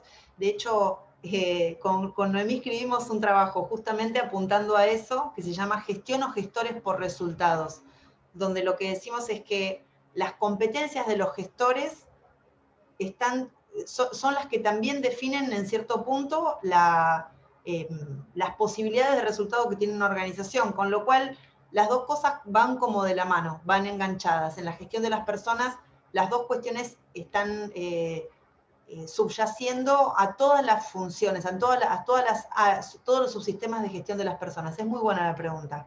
Esa es la primera. Y la segunda tiene que ver con pensar meritocracia, imagino en el sentido más de concursabilidad con credenciales académicas, es la interpretación que estoy haciendo de la pregunta, versus cuestiones más actitudinales y más de valores, ¿no? Y de vuelta, las competencias lo que pretenden es amalgamar todo eso de modo que todo aquello que sea necesario para que se pueda proveer un buen servicio a la ciudadanía, toda esa mezcla de saberes que estén garantizados por una credencial académica, pero que se pongan en funcionamiento realmente en el trabajo cotidiano en el sector público, y las actitudes, todo eso se refleje en comportamientos laborales que uno pueda ver, que el ciudadano pueda ver, no que nosotros solamente podamos ver, sino que se reflejen resultados hacia la ciudadanía. Ese es el foco del concepto de competencias, es combinar ambas cosas. Noé, no sé si quieres hacer algún comentario. No, está muy bien y muy completo. Solo quería recordar que entre las primeras 10 competencias que para 2020 rankeó LinkedIn como más buscadas por las organizaciones que publican en LinkedIn, la mitad eran lo que hoy se llama metodologías blandas, habilidades blandas, de las que Daniel ha hecho referencia. Y la otra mitad tenían una proporción muy aplicada a la gestión digital, a la gestión que permite que el ciudadano no tenga que hacer colas en los organismos porque las administraciones decidieron que en el mismo horario en que trabaja y produce se pare en la vereda esperando que lo atiendan. Con esto quiero decir simplemente, y para cerrar esta idea, que cuando nosotros trabajamos en esta maestría, la gestión del servicio civil, nos metemos mucho con el tema de las nuevas tendencias, porque los aprendizajes de la administración pública innovadora e íntegra que queremos requiere desaprendizajes. Desaprendizaje de lo que estamos llamando en los últimos papers con Mercedes anomalías, las viejas anomalías. Y pongo un ejemplo para quienes están en esta reunión. La pandemia nos puso en presión a utilizar recursos tecnológicos de los que disponíamos antes. Y sin embargo, hacíamos que los ciudadanos hicieran este trabajo de presencial, de trasladarse kilómetros en nuestros países que son enormes, para ir a edificios donde decidimos que los atendemos de 8 a 15, que es el horario en que llevan a sus chicos al colegio, tienen que atender su industria o su comercio. Y vuelvo al tema del desarrollo, al potencial de desarrollo de América Latina y cómo podemos lastrarlo y detenerlo o acelerarlo utilizando todos los recursos disponibles, para los cuales requerimos desaprendizajes de ¿qué? De la clásica cultura de rutinas que ha construido la administración pública, porque la meta del Estado era eso, era recoger y repetir procesos que construyeran la memoria del pueblo de una nación. No fueron diseñadas para cambiar, fueron diseñadas hace siglos para no cambiar, pero resulta que estamos en el siglo XXI y aparecen todos los desafíos que bien plantearon Pancho y Daniel. Muchas gracias, Noemí. Importantísimo esto que señalas. Pancho, vamos cerrando contigo brevemente también, y Daniel, sí. Sí, quizás ya a modo de reflexión final. O sea, me ha gustado mucho que hemos estado transitando o sea, no eran discursos distintos los que hemos estado conversando aquí. O sea, me ha gustado mucho qué sé yo, el propio enfoque por competencias requiere el énfasis en las acciones, pero esas acciones, si se trata de resolver problemas públicos, tienen que ser acciones que, reflexionando sobre la realidad, justamente contribuyan a dar esas soluciones. Pero, por ejemplo, Daniel hacía el énfasis que tienen que estar orientadas al bienestar, al bien común. Pero, oye, ¿eso no era integridad? Sí, pues también. Entonces creo que era la necesidad de entenderla, aunque sea redundante, la integralidad, ¿no? Es otro derivado del Integritas, la integralidad de enfoques y de soluciones, ¿no? Que creo que es una idea que ha aparecido en nuestra conversación. Y también, digamos, a modo de despedida y de invitación, ¿no? Dado que aquí con nosotras hay personas que han mostrado un interés en la maestría, ¿no? Digamos, creo que es una invitación a participar, a invertir, a pensar, y no solo de un modo en el que uno llega a un espacio y donde a partir de determinadas herramientas va elaborando determinadas reflexiones y conocimientos, sino que esas reflexiones y conocimientos están vinculados, esperemos que estén vinculadas a la propia práctica, a la práctica real, a la vida concreta en su ser, funcionarios y funcionarias o en general profesionales, de modo que puedan lograrse esto de espacio que Noemí hablaba, que es esa doble cara del aprendizaje y del desaprendizaje. Me ha gustado mucho, ¿no? Esto, porque justamente al reflexionar sobre la experiencia no se trata pues de poner un modelo fuera de la realidad. Los proyectos de innovación con los que de ustedes y las que de ustedes quieran estar y luego graduarse, buscan justamente estar anclados a problemas concretos, a problemas públicos concretos.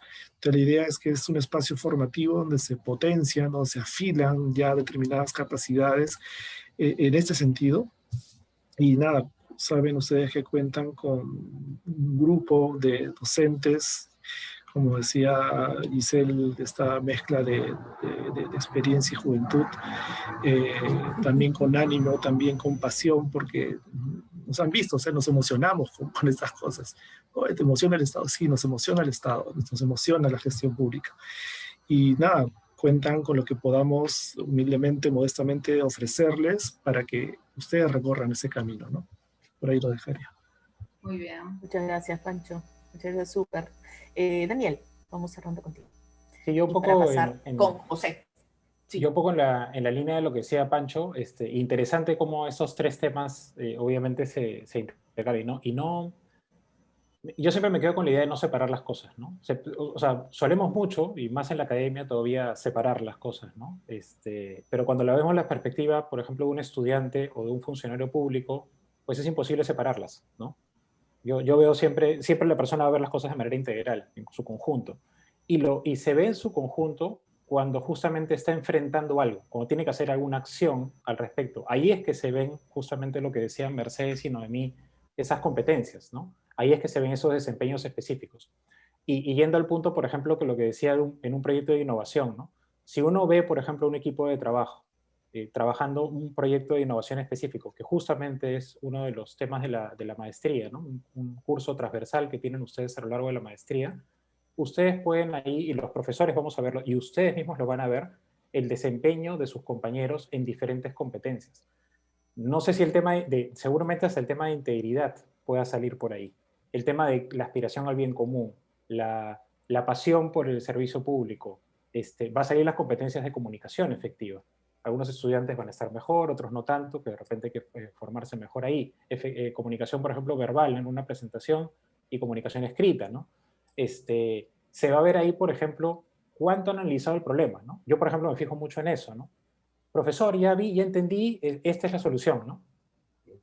Pero, a ver, ¿cuánto has analizado realmente la situación problemática, ¿no? ¿Cuánto tiempo te has dedicado realmente a ver las múltiples aristas? Y eso, por ejemplo, también es una competencia que uno puede analizar a partir de ella. Entonces, lo bonito es que eso lo van a vivir en la maestría y yo creo que es algo naturalmente que se vive en la gestión pública. Y lo lindo de eso es que no vas a ser evaluado por un jefe, sino que vas a ser evaluado solamente por profesores que te van a ayudar justamente en ese proceso de reglamentación a mejorar esos desempeños para que los puedas llevar después al ejercicio de la función pública. Así que eso yo les diría que es una de las cosas más bonitas que tiene la maestría, es búsqueda de esa integralidad y específicamente ese track del proyecto de innovación, ¿no? Además que ustedes pueden elegir el problema público que les dé la gana. El que les apasione, el que le dé... Si siempre cuando sea problema público, ustedes lo eligen y tienen 3 semestres para resolverlo. 3 semestres para pensar, ¿no? Es un lujo. O sea, ningún funcionario público tiene tanto tiempo para plantear una alternativa de solución. Muchas veces está con el tiempo político al cuello, ¿no? Entonces tienen 3 semestres para pensar y repensar, preguntarle a sus profesores, volver, dar vueltas y plantear una solución. Muchas gracias, profesores. Vamos a darle pase ahora a José, que va a presentar justamente los detalles de cómo es este proceso de admisión, el cronograma y tal. Así que, nada, vamos adelante, José, y muchas gracias a Mercedes, Pancho, Noemí, Daniel. Muchas gracias. Vamos con José. Muchas gracias, muchas gracias. Gracias. Muchas gracias. Gracias. Gracias, gracias. Muy bien, buenas noches con todos. Vamos a desarrollar un poco más lo que es el proceso de admisión de la maestría en Gobierno y Políticas Públicas para el semestre 2021-1. Entonces, ya se mencionó algo, ¿no? Que esta maestría ofrece una triple certificación, ¿no?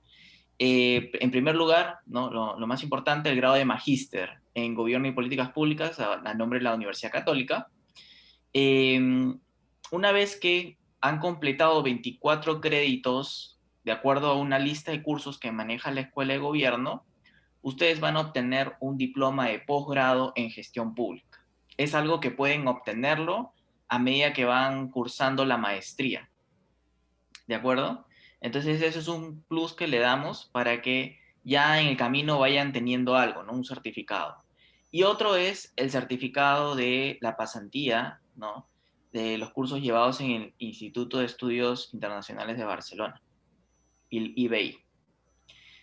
Para los que participan en la pasantía y llevan los cursos que se ofrecen ahí, van a obtener un certificado a nombre de IBI y la Católica. Entonces, estas son las 3 certificaciones que se brindan. ¿Podemos seguir, por favor? Muy bien, ¿qué se necesita para poder postular a la maestría? Primero, su hoja de vida, ¿no? Su DNI escaneado, su grado de bachiller, ¿de acuerdo? Una carta de motivación y es recomendable que cuenten con 3 años de experiencia. ¿Podemos seguir, por favor? Las clases se dictan los fines de semana, ¿no? Atendiendo a que el horario de trabajo, el horario de oficina que tengan. Entonces, las clases van a ser los viernes en la noche, sábado en horario de mañana y tarde y domingo en la mañana. ¿De acuerdo? El semestre comienza el 29 de marzo y culminaría el 24 de julio. Seguimos, por favor. Muy bien, en referencia al tema económico, una de las ventajas que tiene la Universidad Católica es que maneja una escala diferenciada de pensiones, que se categoriza en función al nivel socioeconómico del postulante, ¿de acuerdo? Entonces, de esa manera tenemos en la maestría 3 escalas, ¿no? Que va desde un precio de 28.900, casi 29.000 soles en la escala C, por toda la maestría, ¿no? Los 2 años de la maestría, hasta la escala más alta, dependiendo de, digamos, los ingresos que tengan los postulantes, que va hasta 50.000, un poco más de 50.000 soles por los 2 años. Entonces, esto no se paga de manera, no se paga al contado, sino que se va pagando a través de boletas, ¿no? 10 boletas al año. Se va pagando este monto. Entonces, el valor, bueno, acá se menciona el valor del crédito, ¿no? Y lo que van a pagar es de acuerdo a el número de créditos en los cuales se matriculen. Entonces, no hay un monto fijo de cuánto se va a cobrar por mes, sino que va a depender. Si llevan 12 créditos, entonces lo que tienen que hacer es multiplicar esos 12 créditos por el valor del crédito que está ahí. Por ejemplo, si están en la escala C, multiplicarían por 560 y con eso obtienen el valor del semestre. El semestre que lo van a pagar durante 5 boletas. ¿Sí? Entonces, así es como se calcula el monto que se pagaría al mes. Siguiente, por favor. La universidad tiene un convenio, una alianza con la Universidad Libre de Berlín y para este año se ha lanzado una nueva convocatoria para becas. Este programa se llama Trandes y la maestría califica dentro de este programa. ¿Y qué es lo que ofrece esta beca? Ofrece la exoneración del pago de derechos académicos, es decir, es una beca completa. Paga el pago de derechos académicos de la maestría, además de eso, un estipendio mensual de $1.000 y seguro de salud, y en el caso de que vivan en provincia fuera de Lima, también costea el viaje a Lima y de vuelta. Al respecto, uno de los requisitos es de que tendrían que dedicarse 100% a la maestría a tiempo completo, ¿sí? Entonces, por eso es que hay un estipendio mensual. Más detalles, les pedimos que visiten la página de Trandes, ¿sí? O escriban al correo que se ha puesto ahí, ¿no? De manera que, porque ellos son los que gestionan estas becas. Entonces, no desde la Escuela de Gobierno, sino desde el mismo programa Trandes. Entonces, cualquier detalle, requisitos, todo eso está en la página web. La postulación a la beca es paralela a la postulación a la maestría, ¿sí? Entonces, mientras que la maestría, la postulación va hasta el 16 de febrero, el programa de Trandes, ¿no? La postulación va hasta el 25 de febrero. ¿Podemos seguir, por favor?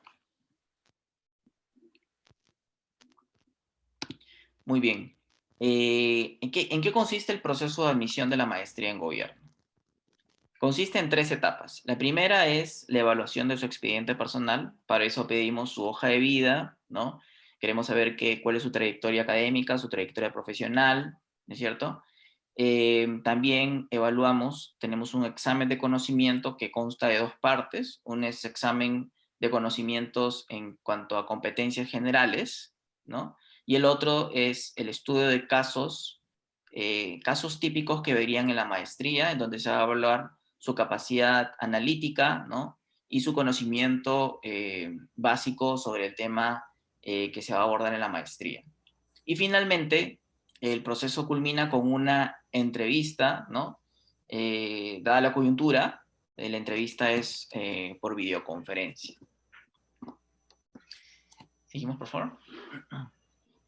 Muy bien, el calendario se da de esta manera. Las inscripciones tenemos hasta el 16 de febrero.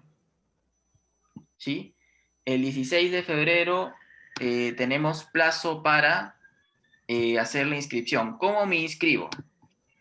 Se inscriben a través del siguiente link que estoy poniendo en el chat. Ustedes dan clic a ese link y les lleva al portal de inscripción. En ese portal le van a salir 3 opciones. Si ya tiene un usuario PUC, entonces puede seguir con el proceso, y si no, puede crear un nuevo usuario. Entonces, para que vayan viendo cómo es el portal, les invito a que ingresen al enlace que se les ha compartido por el chat, y en base a eso también, si tienen algunas preguntas, ¿no? Les pedimos que lo hagan. ¿Cuánto cuesta la inscripción? El costo es de 350 soles. En este caso tienen un día más para pagar, hasta el 17 de febrero. Los egresados de la universidad están exonerados de ese pago de inscripción. El tercer paso, que tienen un día más, 18 de febrero, enviar documentos, ¿no? Como la carta de motivación, el récord de notas, ¿no? En pregrado, la declaración jurada para que lo ubiquen, ¿no? La oficina que lo ubiquen en la escala de pensiones, la Oficina de Apoyo Social y Económico. ¿Cuándo es la entrevista personal y la evaluación? Es entre el 3 al 5 de marzo, se publican los resultados de quienes son admitidos el 9 de marzo, y del 13 al 19 de marzo se publica la primera cuota académica, y el 29 de marzo, como ya mencioné, inician las clases. Entonces, eso es el cronograma de admisión. Muy bien. Muchas gracias. Entonces, no sé si tendrán algunas preguntas. Pueden escribir en el chat. ¿Sí? Hay una pregunta que hace José Manuel Carvajal, Sí. que pregunta: ¿quién realiza la evaluación económica para ubicar en las escalas pensionarias? ¿Quién es? Esto es, O sea, ¿qué área? Es una oficina independiente de la Escuela de Gobierno, que es la Oficina de Apoyo Social, ¿sí? Que es una oficina independiente a nivel de la universidad. No es la Escuela de Gobierno. Ahora, sería bueno que comentes también, José, que en el caso de ciertos colegios profesionales, ¿no es cierto? Cierto. también algo, dependiendo de los convenios, y si ellos están colegiados, por ejemplo, en sus colegios profesionales, pueden tener acceso a la categoría, ¿no es cierto?, a la escala más baja, ¿no es cierto? ¿Podrías comentarlo, Sí. José? Alfonso, te pido por favor si puedes dejar tu pregunta para irla respondiendo. Sí, dale. Los que están colegiados en el Colegio de Administradores de Lima, el CORLAT, tienen un beneficio especial, que es que no pasan por la evaluación socioeconómica, sino que directamente ingresan a la escala C, en la escala de pensiones. Entonces, para que lo tengan en cuenta.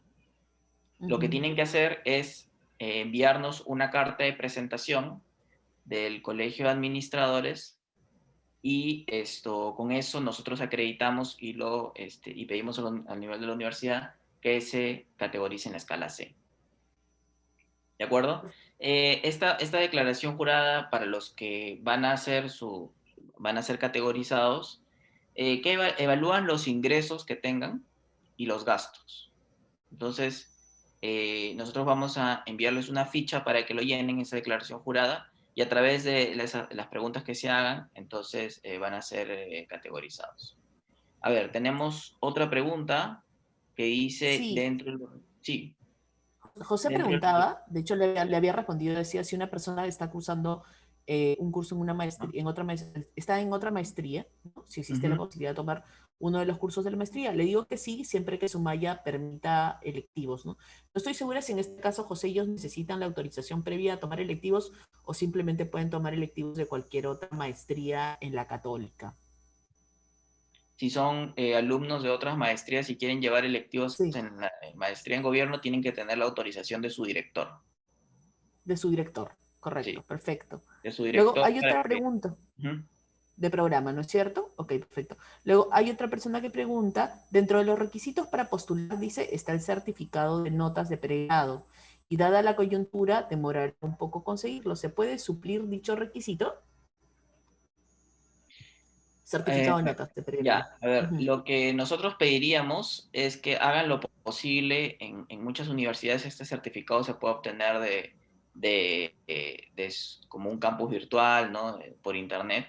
Y en este caso bastaría con un pantallazo si es que es difícil gestionar como una copia certificada de parte de la misma universidad. Y en caso no sea posible incluso de esa manera, sí le pediríamos que nos informen, ¿no? Y esto se exoneraría con cargo a presentarlo cuando las condiciones lo permitan, ¿no? Gracias, José. Hay otra pregunta de Mabel que dice, ¿en qué consiste la carta de motivación? Bueno, la carta de motivación es algo que no tenemos un formato, ¿no? Es algo que es sumamente personal, ¿no? La pregunta básica es ¿por qué te animas? ¿Por qué quieres estudiar la maestría en gobierno y políticas públicas? ¿No? ¿Qué te inspira? Y si es posible incluso esbozar algunas ideas de lo que podría ser el problema de investigación, ¿no? El problema de innovación que quisiera abordar en esta línea de proyectos de innovación que se estuvo hablando en la charla informativa con los profesores, ¿no? Súper. Jocelyn pregunta si los administradores del CORLAT mantienen la escala C independientemente de sus ingresos. Efectivamente. Tanto los acreditados, agremiados al CORLAT, ¿no? No pasan por un proceso de evaluación socioeconómica. Van directamente a la escala C. Los agremiados y los trabajadores, los que trabajan en el CORLAT también. Mercedes pregunta cuánto tiempo de antigüedad puede tener el récord de notas, ¿no? Por ejemplo, si es de marzo del no hay un récord de antigüedad. No hay una... Entonces, si tiene ella uno de marzo del 2010, pues es válido, ¿no es cierto? No hay un límite. Lo que sí es que si es que han terminado pregrado hace mucho tiempo y de repente tienen otro posgrado, también ese récord de notas es importante. De acuerdo. De acuerdo.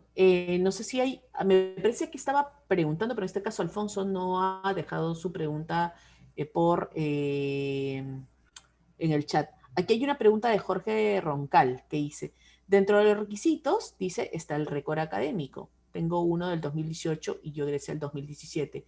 Igual vale porque ahora es difícil sacar un récord académico por la coyuntura. Vale, ¿cierto, Sí, José? sí, claro, sí. Sí, vale, vale, Jorge Sí, Roncal, sí. vale.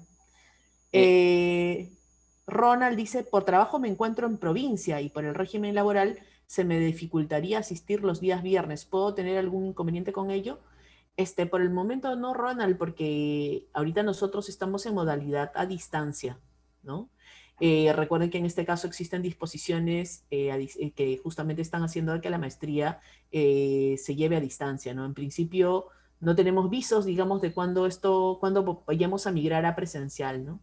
Pero yo me anticiparía de que en realidad es bastante probable que sigamos en esta modalidad todo este año, porque en realidad la vuelta al campus tiene que ser cuando hayan condiciones seguras, ¿no? Para todos los alumnos, para los profesores, para los administrativos de la universidad.